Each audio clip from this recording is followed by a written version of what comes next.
Personally, thank you for your engagement. This is an innovative and bold arrangement which is at the cutting edge, not only in our region but around the world. And this would not have been possible without your personal leadership and your engagement with Australia.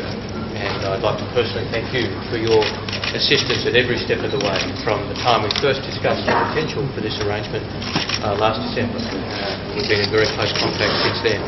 On behalf of Prime Minister Gillard, I'd also like to thank Prime Minister Najib for his leadership, and also the Minister for Foreign Affairs, Minister Anika, for his assistance, and all the many officials in your department, in the Royal Malaysian Police, in the Attorney General Chambers, Ministry for Foreign Affairs, who worked so hard on this arrangement.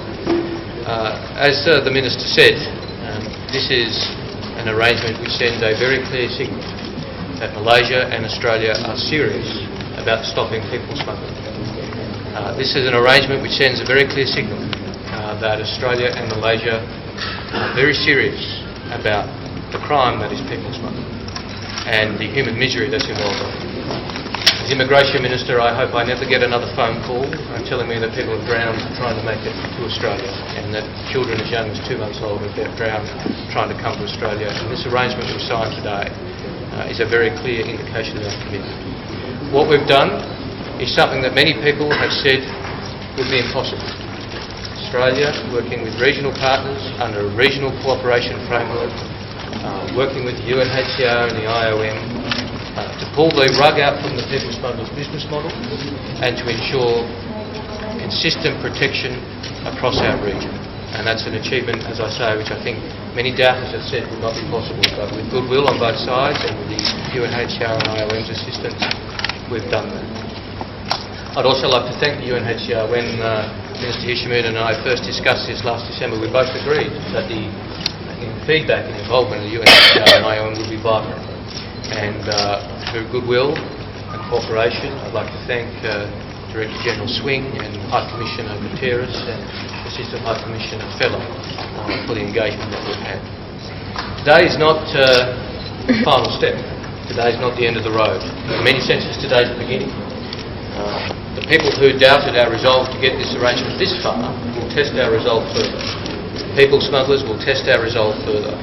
But just as we've shown the resolve to get here, Australia and Malaysia are one in having the resolve to implement this arrangement, and to do so in such a way that treats people with dignity and respect, but clearly sends the message that people smuggling is not the way to reach protection around the world.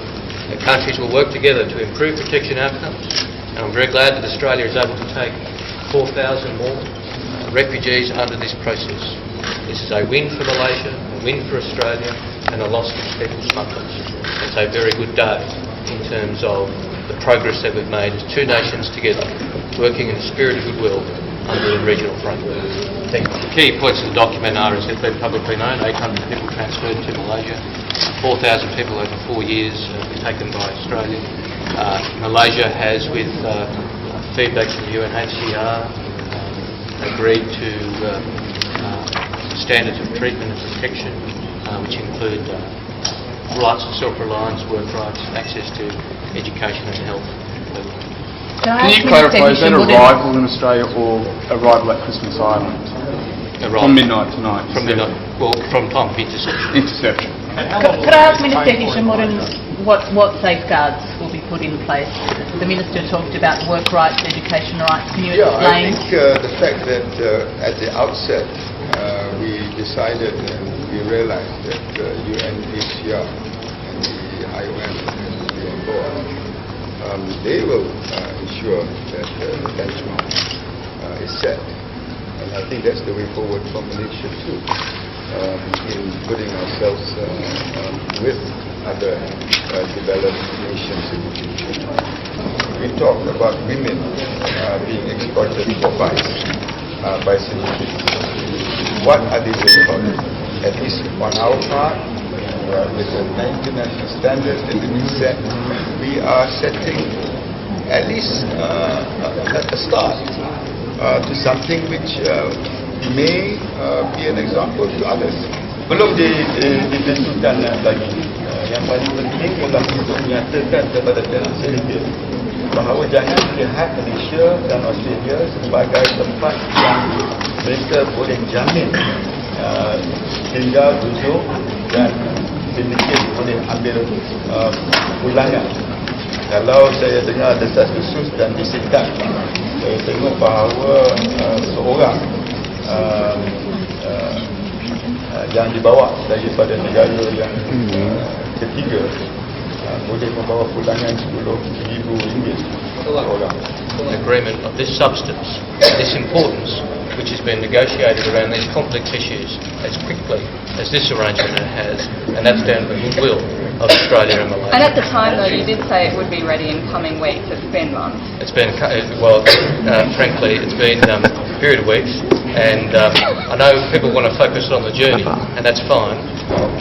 Mr. Hishman and I are very much focused on the destination we could reach today, which is a landmark agreement. As recently as Thursday, though, you said that the people that are already that have arrived in Australia would be processed in a third country. You've now backtracked. You accept you've backflipped on that assurance as recently as Thursday, saying that they will now be processed in Australia.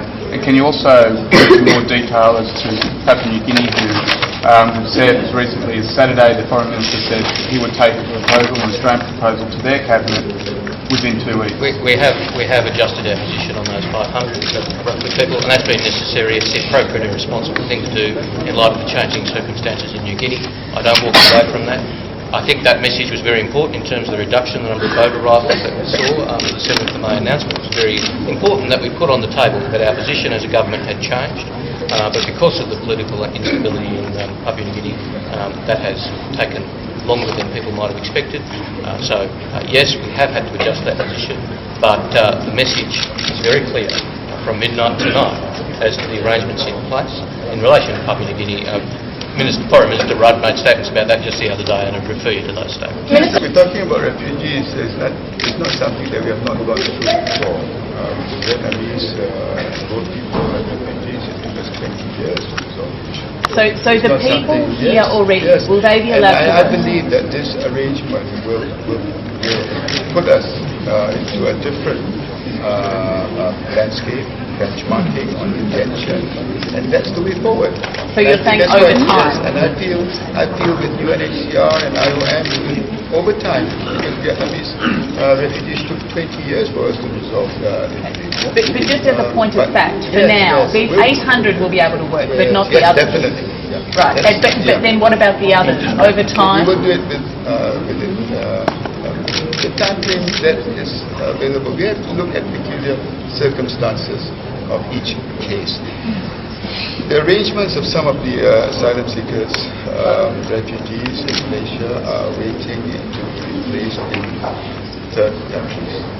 They don't even want to be here in Malaysia. That depends on whether the recipient countries will accept that. But that's partly because they can't Exactly. work. I mean, if they had rights here, they might. Not necessarily.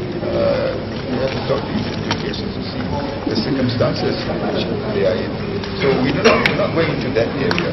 But as Malaysia moves forward, as we engage in a situation where the world is very porous at the moment, and I'm sure in Europe and the Middle East, they will be facing the same problems.